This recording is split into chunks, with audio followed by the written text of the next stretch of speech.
I'm Sebastien Grainger.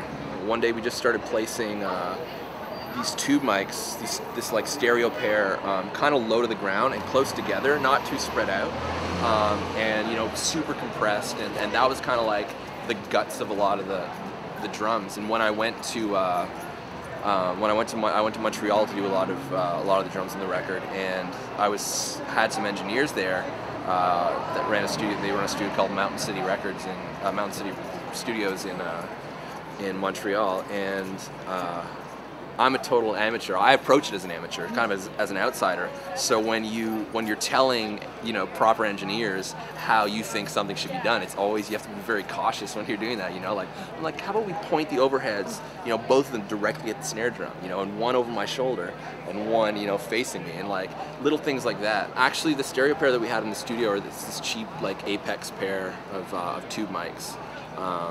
And they're not very expensive, and they're not super great, but you know, put through the right outboard gear and treated in the proper way, you know, they're super effective mics. A lot of the time when I'm recording drums, I'll kind of, you know, minimize the kit, so I'll only have maybe one cymbal, you know, crash ride cymbal, have the hats, I won't even mic them, and you know, I'll do, you know, bottom snare, top snare, you know, inside kick, a room mic, and a mic basically right over the kick drum.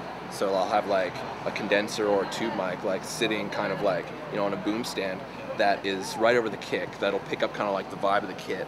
It'll pick up whatever's coming out from the kick drum. It'll pick up a crazy amount of snare, and if you have it positioned right, it'll get a nice amount of cymbals in it and good hi-hat. And a lot of time I'll use that mic position as the main mic in the mix.